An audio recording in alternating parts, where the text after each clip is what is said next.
Welcome back to Another World Audiobooks. Thank you guys for tuning in. As always, I'm so excited to have you here, so excited to be carrying on with this book as we head around the world in 80 days. Have you told somebody about the podcast this week? That is the question.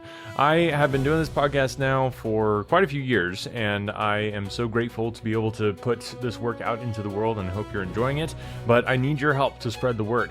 Podcasts are notoriously difficult to advertise. It's not like you can just post in Facebook groups and that sort of thing.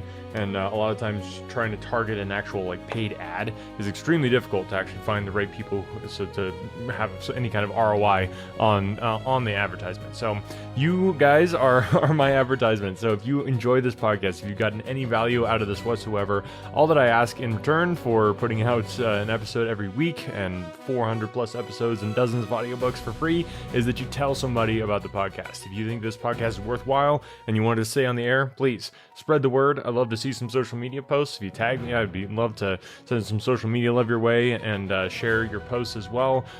Just anything that you can do to spread the word about the podcast just means the world and really helps me kind of just know that there are people who find this worthwhile and want it to keep going, which is encouraging as well. So I'm kind of in a habit of doing this, so I don't know that I could stop, but sometimes I do think about it, just taking a break, because there is a lot of time and effort that goes into it. But seeing people interact with the podcast in a way, leaving comments, posting on social media, buying merch off the merch store, just spreading the word about the podcast, it heartens me and helps me to continue going. So if you guys want to support the podcast in that way, it would truly mean the world to me. So, and thank you to our patrons as well. That's probably the most direct way that you can support the podcast. It helps a lot. I know a lot of people can't do that, so if you can't, I totally understand. If you can, thank you to all of our amazing patrons. So anyway, that's just a little plea for involvement there. Thanks guys for listening. Regardless of what you do, I do appreciate you at least downloading the podcast. And without further ado,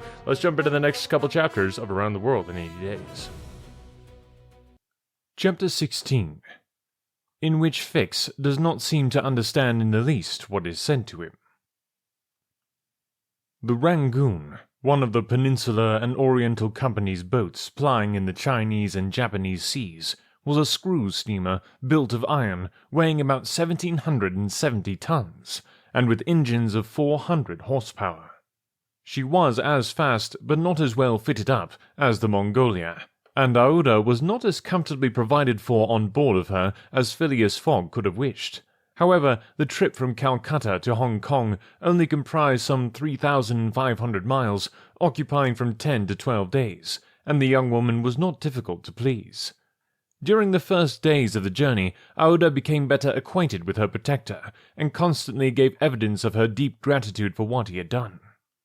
The phlegmatic gentleman listened to her, apparently at least, with coldness, neither his voice nor his manner betraying the slightest emotion, but he seemed to be always on the watch that nothing should be wanting to Aouda's comfort.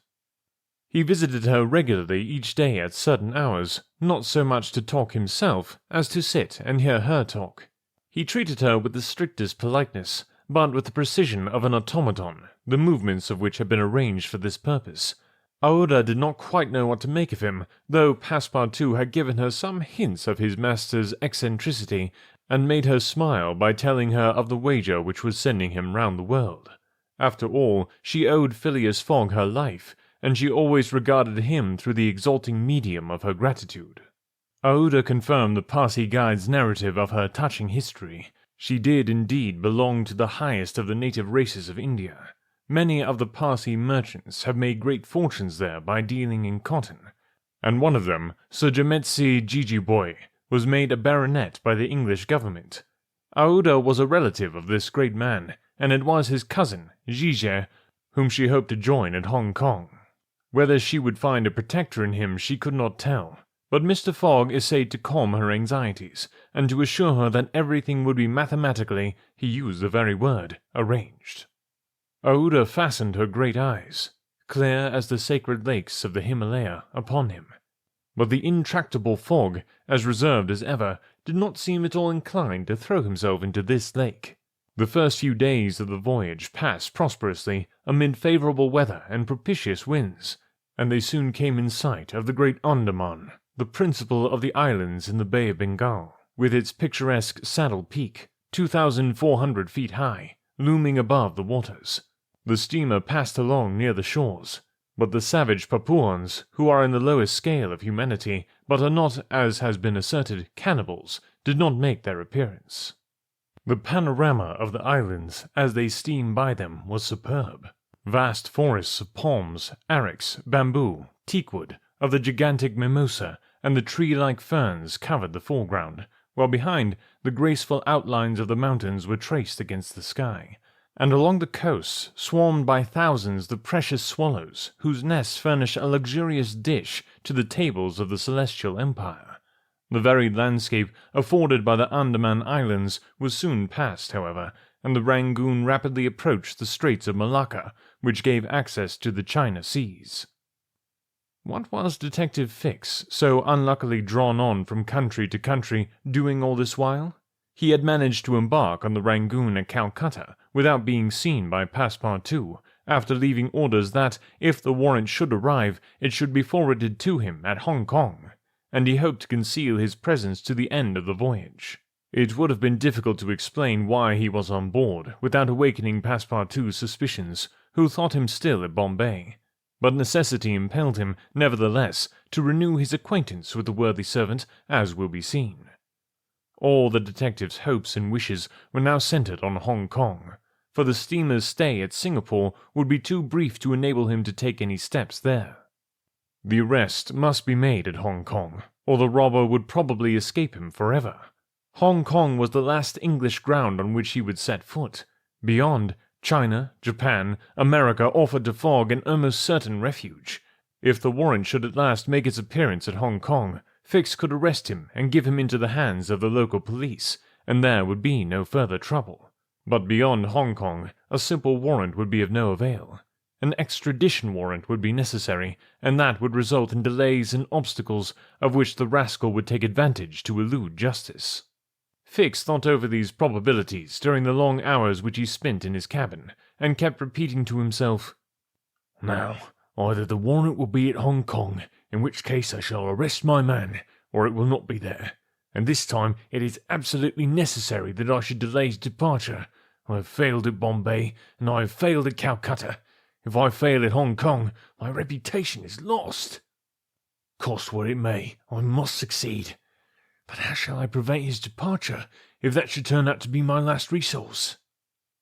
Fix made up his mind that, if worst came to worst, he would make a confidant of Passepartout, and tell him what kind of a fellow his master really was. That Passepartout was not Fogg's accomplice, he was very certain. The servant, enlightened by his disclosure, and afraid of being himself implicated in the crime, would doubtless become an ally of the detective. But this method was a dangerous one, only to be employed when everything else had failed. A word from Passepartout to his master would ruin all. The detective was therefore in a sore strait. But suddenly a new idea struck him. The presence of Aouda on the Rangoon, in company with Phileas Fogg, gave him new material for reflection. Who was this woman? What combination of events had made her Fogg's travelling companion? They had evidently met somewhere between Bombay and Calcutta, but where? Had they met accidentally, or had Fogg gone into the interior purposely in quest of this charming damsel? Fix was fairly puzzled. He asked himself whether there had not been a wicked elopement, and this idea so impressed itself upon his mind that he determined to make use of the supposed intrigue. Whether the young woman were married or not, he would be able to create such difficulties for Mr. Fogg at Hong Kong that he could not escape by paying any amount of money. But could he even wait till they reached Hong Kong? Fogg had an abominable way of jumping from one boat to another, and before anything could be effected, might get full under way again for Yokohama. Fix decided that he must warn the English authorities and signal the Rangoon before her arrival. This was easy to do, since the steamer stopped at Singapore, whence there is a telegraphic wire to Hong Kong. He finally resolved, moreover, before acting more positively, to question Passepartout. It would not be difficult to make him talk, and as there was no time to lose, Fix prepared to make himself known. It was now the 30th of October, and on the following day the Rangoon was due at Singapore. Fix emerged from his cabin and went on deck. Passepartout was promenading up and down in the forward part of the steamer. The detective rushed forward with every appearance of extreme surprise, and exclaimed, "You're here, on the Rangoon?" "What, Monsieur Fix, you are on board?" returned the really astonished Passepartout, recognizing his crony of the Mongolia. "Why, I left you at Bombay, and here you are, on the way to Hong Kong. Are you going round the world too?" "Oh, no," replied Fix. "I shall stop at Hong Kong, at least for some days." Said Passepartout, who seemed for an instant perplexed. "But how is it that I have not seen you on board since we left Calcutta?" "Oh, a trifle of seasickness. I've been staying in my berth. The Gulf of Bengal does not agree with me as well as the Indian Ocean. And how is Mr. Fogg?" "As well and as punctual as ever, not a day behind time. But, Monsieur Fix, you don't know that we have a young lady with us." "A young lady?" replied the detective, not seeming to comprehend what was said. Passepartout thereupon recounted Aouda's history, the affair at the Bombay Pagoda, the purchase of the elephant for £2,000, the rescue, the arrest, and sentence of the Calcutta court, and the restoration of Mr. Fogg and himself to liberty on bail.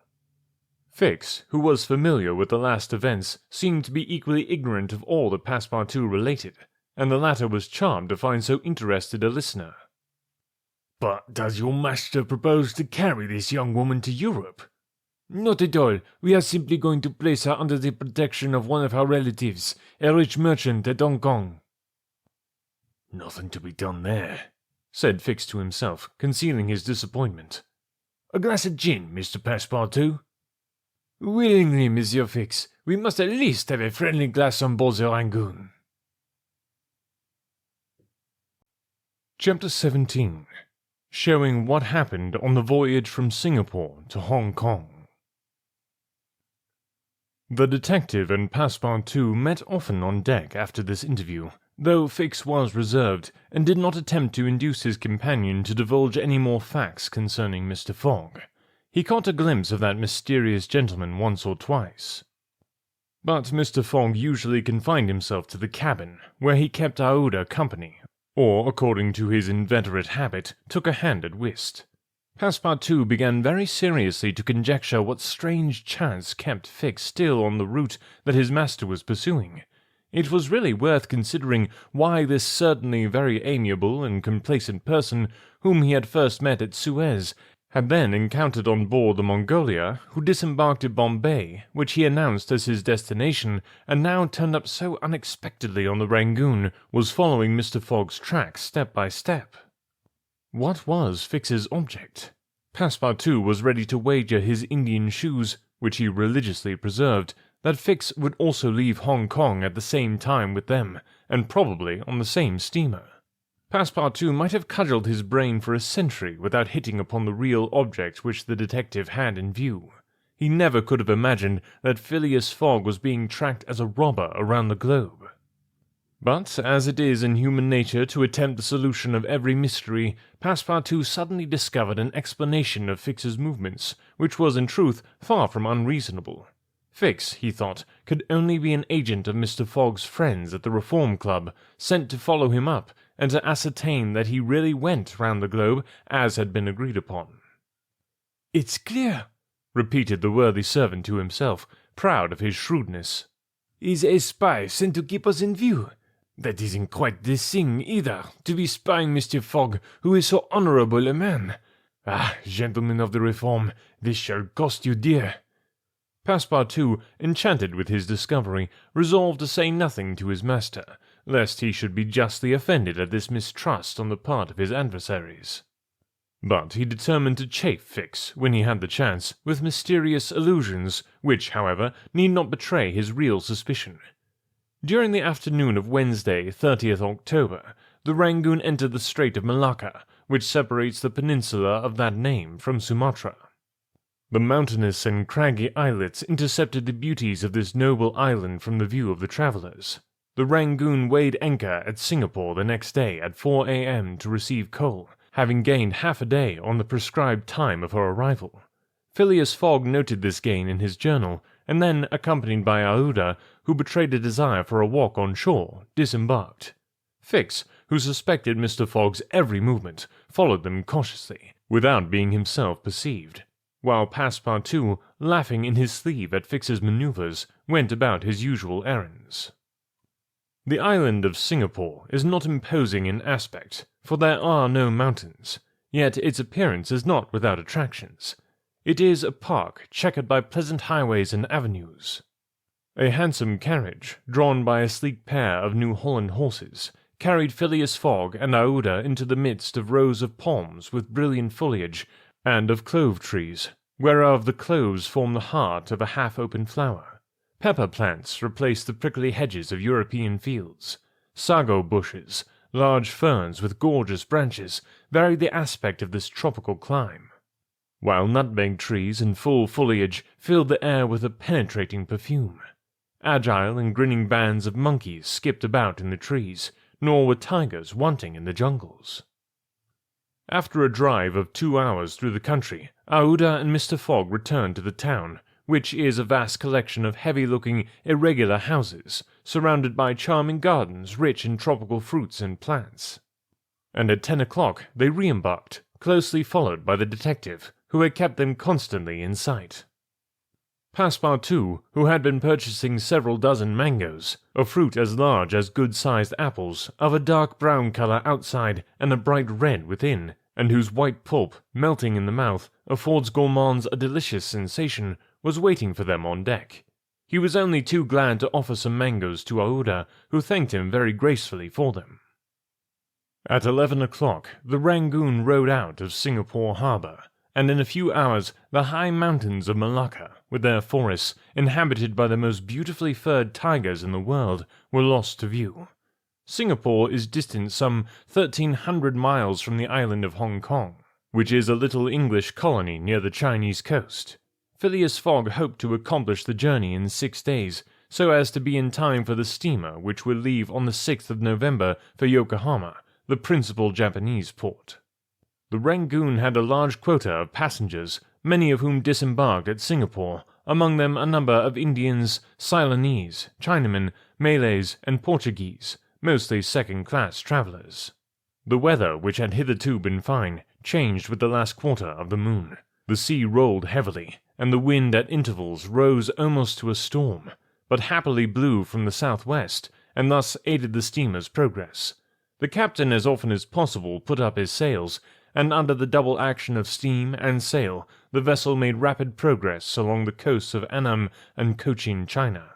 Owing to the defective construction of the Rangoon, however, unusual precautions became necessary in unfavourable weather, but the loss of time which resulted from this cause, while it nearly drove Passepartout out of his senses, did not seem to affect his master in the least. Passepartout blamed the captain, the engineer, and the crew, and consigned all who were connected with the ship to the land where the peppers grow. Perhaps the thought of the gas, which was remorselessly burning at his expense in Savile Row, had something to do with his hot impatience. "You were in a great hurry, then," said Fix to him one day, "to reach Hong Kong?" "A very great hurry." "Mr. Fogg, I suppose, is anxious to catch the steamer for Yokohama?"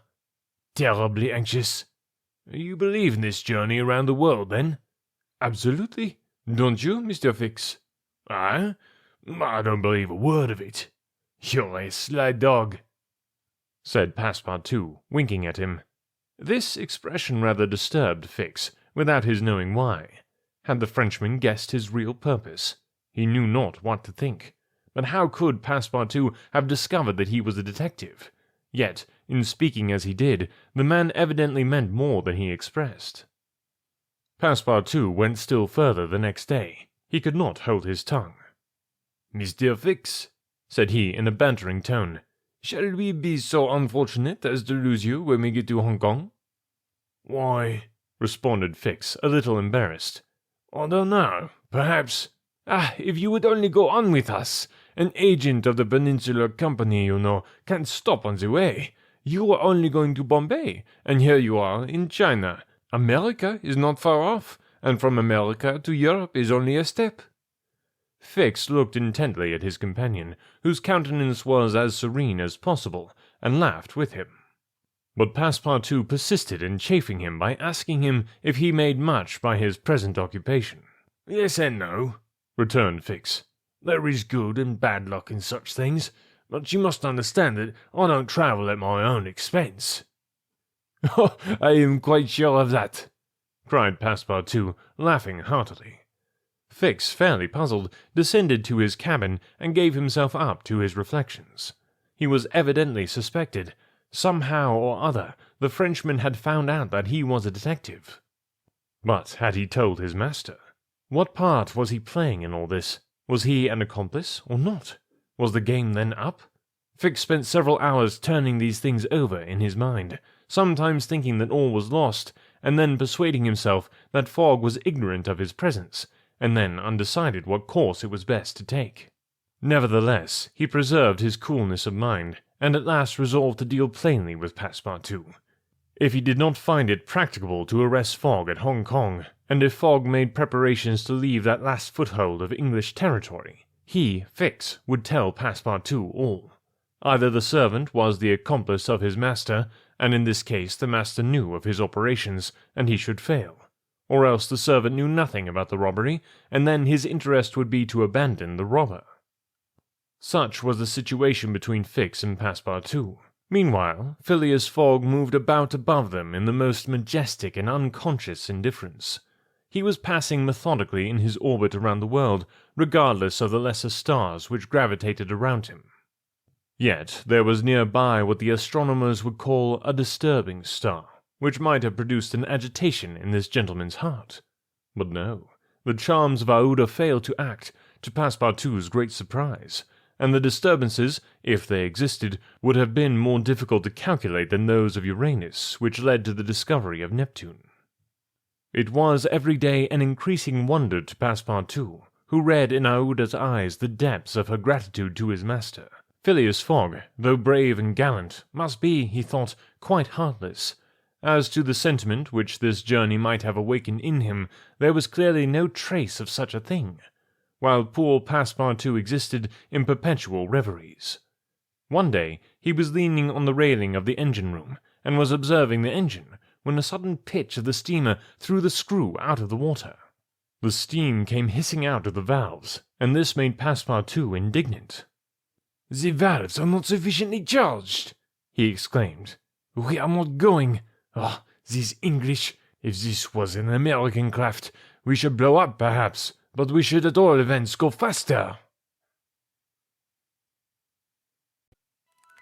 Interesting. All right, well, I don't know about that Phileas Fogg. He does. I can totally see where Passepartout is coming from. He does seem extremely heartless, but we'll see. He's still got quite a few miles to go here, and we'll see if that changes at all.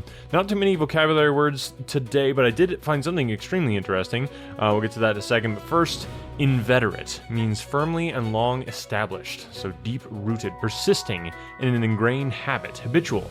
So, synonym is actually chronic. So, my inveterate habit of enjoying coffee in the morning would be something that you could say, inveterate. I like that word.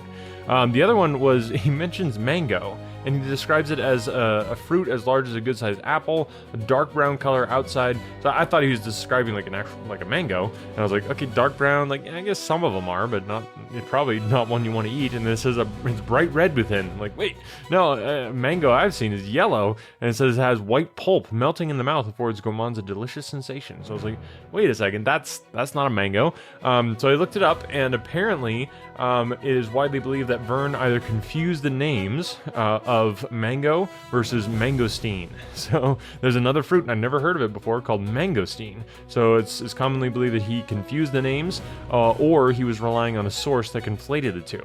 So basically, a mangosteen is what he described. It's kind of a deep dark brown or kind of purplish, and then on the inside, you crack open the dark rind, and the inside of the shell is a vibrant, staining magenta red, and then on the inside, the edible part is snow white or creamy, and very creamy and famous for melting in a sweet tart flavor. So it's the hallmark of the mangosteen, which is actually often called the queen of fruits.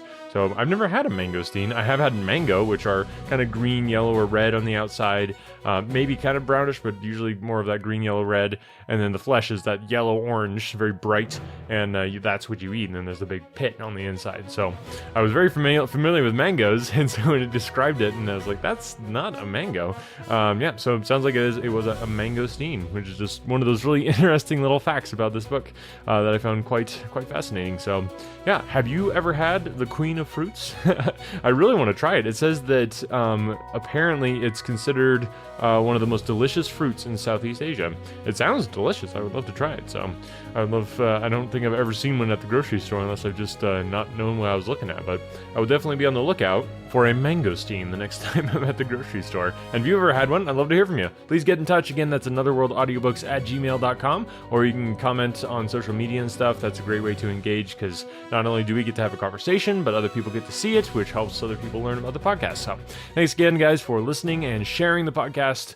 Who do you know who would enjoy a free audiobook? Share the podcast with them to hear this week and make their week and make my week. It's a double week maker right there, and I'm sure it would help you feel better and enjoy your week even more too.